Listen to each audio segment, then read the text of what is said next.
మోకాళ్ళ మరియు నడుము నొప్పులకు చిన్న ఇంజెక్షన్ ద్వారా పరిష్కారం. డాక్టర్ ప్రకాష్ గుడిపూడి, 18 సంవత్సరాల అనుభవం. సంప్రదించండి. Elite spine and pain management centre, Manikonda, Hyderabad. ఈ రోజున మంగళగిరిలో తిరిగి వైఎస్ఆర్ కాంగ్రెస్ పార్టీని గెలిపించడానికి మూడవసారి నేను తిరిగి వైఎస్ఆర్ కాంగ్రెస్ పార్టీలోకి జగన్మోహన్ రెడ్డి గారి దగ్గర చేరడం జరిగింది. పేదవాడు శాశ్వతంగా వాళ్ళ జీవితాల్లో సంతోషంగా ఉండాలి, పేదవాడు గొప్పవాడు కావాలి, ప్రతి మధ్యతరగతి కుటుంబంలో కూడా ఎస్సీ, ఎస్టీ, బీసీ, మైనార్టీలు అందరూ కూడా వాళ్ళ జీవితాల్లో వెలుగులు నింపడానికి జగన్మోహన్ రెడ్డి గారు చేస్తున్నటువంటి కార్యక్రమాల్లో ఒక 2 నెలల కాలం పాటు నేను పక్కకు వైదొలిగినటువంటి పరిస్థితి నుంచి మళ్ళీ తిరిగి ఆ జగనన్న బాటలో నడవాలి అని చెప్పేసి నేను నిశ్చయించుకొని తిరిగి రావటం జరిగింది. మనందరికీ తెలిసిందే, రాజశేఖర రెడ్డి గారి బాటలో నడుస్తున్నటువంటి జగన్మోహన్ రెడ్డి గారు ఇంకొక 20-30 సంవత్సరాల పాటు ఈ రాష్ట్రానికి ముఖ్యమంత్రిగా నిలబడగలిగితే, ప్రజలందరూ కూడా అండగా ఉంటే, పేదవాడు వాళ్ళ జీవితాలు పూర్తి స్థాయిలో ఉన్నత స్థితికి వెళ్తాయి అని చెప్పేసి ఇవాళ జగన్మోహన్ రెడ్డి గారు చేస్తున్నటువంటి పరిపాలన రుజువు అవుతూ ఉంది అనే సంగతి మనందరం కూడా చూస్తూ ఉన్నాం. వైనాట్ 175లో నేను కూడా భాగస్వామిని కావాలని, అదేవిధంగా 25కి 25 పార్లమెంటు స్థానాలు కూడా తిరిగి వైఎస్ఆర్ కాంగ్రెస్ పార్టీ కైవసం కావడానికి నా వంతు కృషిగా నేను పనిచేస్తూ ఇవాళ జగన్మోహన్ రెడ్డి గారికి చాలా స్పష్టంగా చెప్పుకోవడం జరిగింది. 2014 నుంచి 2024 వరకు కూడా 2 సార్లు నాకు ఆయన మంగళగిరి శాసనసభ్యుడిగా అవకాశం కల్పించినందుకు ఆయనకి ధన్యవాదాలు తెలియజేస్తూ, అన్నా మీరు ఏ అభ్యర్థిని మంగళగిరిలో మీరు ఇచ్చినా కూడా ఆ అభ్యర్థి విజయానికి పూర్తి స్థాయిగా అన్కండిషనల్గా నేను పనిచేసి ఖచ్చితంగా తిరిగి మూడవసారి మంగళగిరిలో వైఎస్ఆర్ కాంగ్రెస్ పార్టీ గెలుపుకి నేను పనిచేస్తానని చెప్పి చెప్పడం జరిగింది. ఇటువంటి పరిస్థితుల్లో ఇక నుంచి అన్నకి నేను చెప్పడం కూడా జరిగింది, పేదవాడికి ఏ విధంగా అయితే ఈ రోజున జరుగుతున్న అదే ప్రతిపక్షాలన్నీ కూడా చూసాం. 2009లో రాజశేఖర రెడ్డి గారి మీద ప్రతిపక్షాలన్నీ కూడా ఏకమయ్యి ఏ విధంగా అయితే మరి రాజకీయంగా వచ్చినాయో ఆ రోజున ప్రజలందరూ కూడా రాజశేఖర రెడ్డి గారికి అండగా నిలబడ్డారు. అలాంటి పరిస్థితి మళ్ళీ తిరిగి ఈ రోజున వస్తూ ఉంది.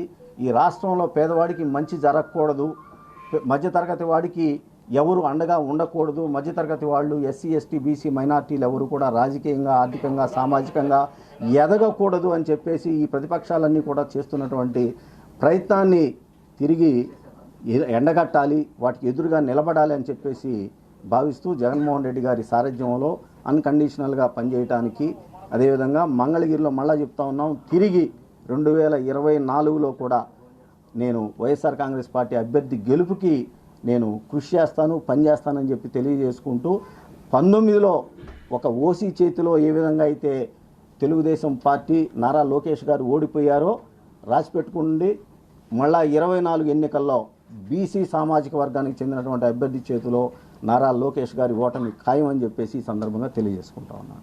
Thank you.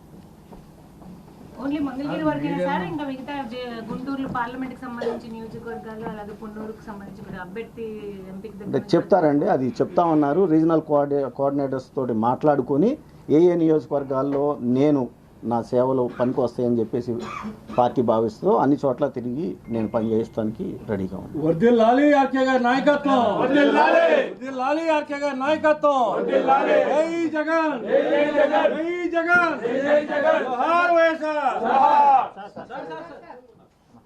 అంటే గతంలో కొన్ని కామెంట్స్ కూడా చేశారు, వాటికి సంబంధించి అదే కట్టుబడి ఉంటారా, లేదంటే దానికి సంబంధించి ఎలాంటి అంటే ఎటువంటి వ్యాఖ్యలు అంటే అభివృద్ధికి సంబంధించి, లేదంటే మంగళగిరి అభివృద్ధికి సంబంధించి జగన్మోహన్ రెడ్డి గారు అధికారులను ఆదేశించి ఆ పనులన్నీ కూడా చేయడం జరిగింది. ఉదాహరణకి గతంలో చంద్రబాబు నాయుడు గారు ముఖ్యమంత్రిగా ఉన్నప్పుడు ఏదైతే బలవంతపు భూసేకరణకి మంగళగిరి రూరల్, అదేవిధంగా తాడేపల్లి రూరల్ మండలాల్లో బలవంతపు ల్యాండ్ ఎక్విజిషన్కి నోటిఫికేషన్ ఇచ్చారో దాన్ని రద్దు చేస్తాము అని చెప్పడం జరిగింది. ఆ విధంగా ఆల్రెడీ సిఆర్డీఏ వాళ్ళు గుంటూరు కలెక్టర్ గారు కూడా పనిచేయడం జరిగింది. అది తుది దశకి చేరుకుంది.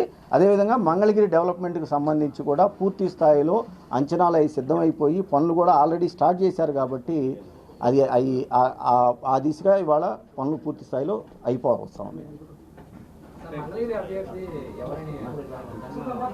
అది నేను ఇంకా అడగలేదండి జగన్మోహన్ రెడ్డి గారిని. జగన్మోహన్ రెడ్డి గారు ఏ అభ్యర్థి ఇచ్చినా బీసీ సామాజిక వర్గానికి మాత్రం మంగళగిరి సీట్ ఇస్తూ ఉన్నారు. ఆ అభ్యర్థి గెలుపు కోసం నేను పనిచేస్తాను.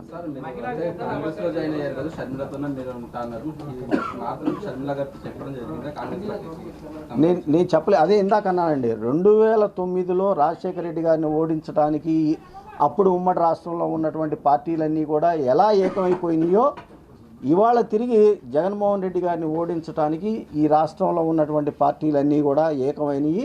అది జరగకూడదు. ఎందుకంటే పేదవాడు గొప్పవాడు కావాలి, ఎస్సీ ఎస్టీ బీసీ మైనార్టీలు రాజకీయంగా ఆర్థికంగా సామాజికంగా ముందుకి రావాలి. ఆ దిశగా అడుగులు వేస్తున్నటువంటి జగన్మోహన్ రెడ్డి గారికి అండగా నిలబడాలని చెప్పేసి అనుకున్నాం.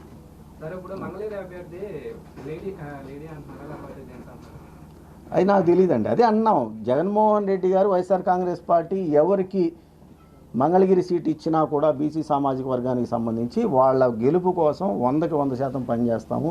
ఖచ్చితంగా మూడవసారి 2024లో వైఎస్ఆర్ కాంగ్రెస్ పార్టీ జెండా రెపరెపలాడుద్ది మంగళగిరి.